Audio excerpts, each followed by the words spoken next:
রাজনীতি আমাদের জীবনকে কিভাবে প্রভাবিত করে কিংবা নিয়ন্ত্রণ করে, বিশেষ করে আমাদের এই অঞ্চলে? গোটা পৃথিবীতেই মানুষের রাজনৈতিক জীবন। আমরা যে এখানে বসে আছি এটাও একটা রাজনৈতিক বসে থাকাই। এই যে পার্কটাতে আমরা বসে আছি, একটা উল্লেখযোগ্য বিষয় হচ্ছে যে এই পার্কটা পরিষ্কার পরিচ্ছন্ন, পাশে যে সোহরাওয়ার্দী উদ্যান রয়েছে সেটা অপরিষ্কার। কারণ এই পার্কে রাজনৈতিক ব্যক্তিবর্গ এবং গুরুত্বপূর্ণ ব্যক্তিবর্গ হাঁটাহাঁটি করেন।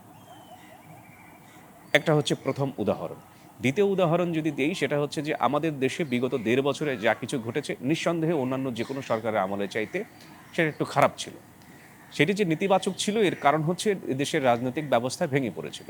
রাজনৈতিক ব্যবস্থা ভেঙে পড়েছে বলে শিল্প সাহিত্য বন্ধ হয়ে গেছে, বিশ্বকাপ বন্ধ হয়ে গেছে, বইমেলা দেরিতে শুরু হয়েছে।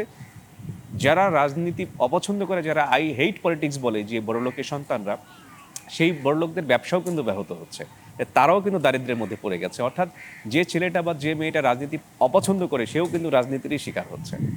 যিনি একেবারে সাধারণ শ্রমিক, তিনি যাত্রী পাচ্ছেন না।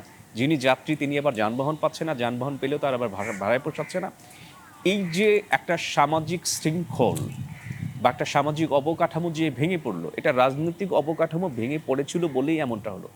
দেশের রাজনৈতিক অবকাঠামো ভেঙে পড়েছে বলেই এখন শ্রীলঙ্কা এবং ভারতে যে বিশ্বকাপ হচ্ছে সেই বিশ্বকাপে আমরা নেই। রাজনৈতিক ব্যবস্থা ভেঙে পড়েছিল বলেই এখন বইমেলা শেষ হয়ে যাওয়ার কথা, কিন্তু এখন মাত্র বইমেলা শুরু হয়েছে।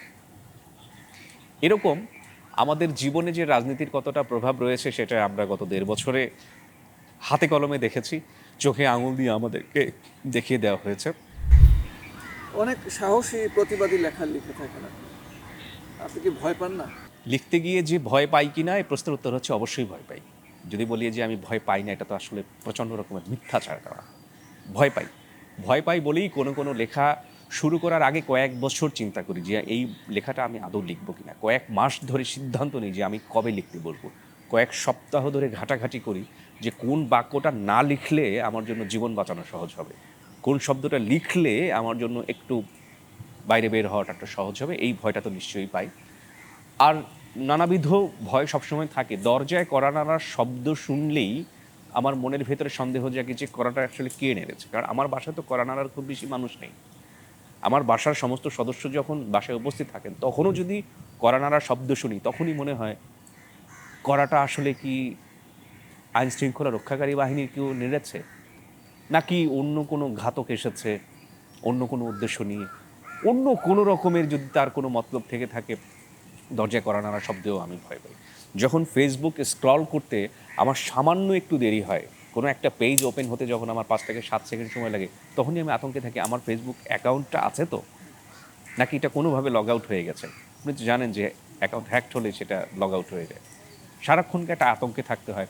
কোনো একটা লেখা পোস্ট করার আগে পরেও চিন্তা করতে হয় যে এরপরে কি বিভিন্ন রাজনৈতিক দলের যে লাঠিয়াল বাহিনী, বট বাহিনী আছে, তারা কি এই লেখাটা পোস্ট করার পর কি আমাকে নিয়ে সালিশি বসাবে?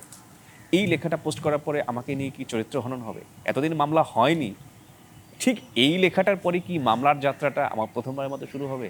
আমাকে আদালতে বারান্দায় দৌড়াদৌড়ি করতে হবে? কোনো ক্রম কি আমাকে স্ত্রী ঘরে ঢুকতে হবে?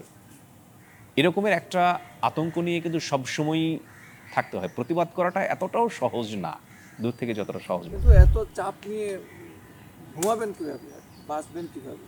আমার কিন্তু ঘুম হয় না। মানুষ তো রাতে ঘুমায়, আমার দিনেও ঘুম হয় না। কখনো কখনো দিনে বিকেলবেলায় ঘুম হয়, কখনো কখনো দিনের সন্ধ্যাবেলায় ঘুম হয়। ঘুমটা ভাঙে রাত ২টায়। অর্থাৎ আমি কিন্তু দিনের সময়টাও পাই না, রাতের সময়। আমার দিন রাত সমান। ওই যে হেলাল হাফিজের কবিতা আছে না যে এখন আমি মানে রাত দেখি তো দিন দেখি না, দিন দেখি তো রাত দেখি না, এরকমের কিছু একটা আছে। রাজনীতি নিয়ে লেখালেখি করতে গেলে একটা মানুষের দিন রাত সমান হয়ে যায়, তার কখনোই ঘুম হয় না।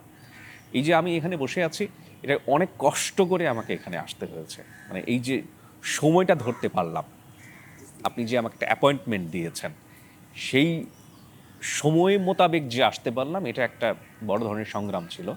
ঘুম হয় না। বেঁচে থাকাটা মরার মতো বেঁচে থাকা, এই বেঁচে থাকাটাকে বেঁচে থাকা বলে না, এটা একটা জীবন মৃত অবস্থা। মানে জিন্দা মরণ বা জীবন মৃত অবস্থা।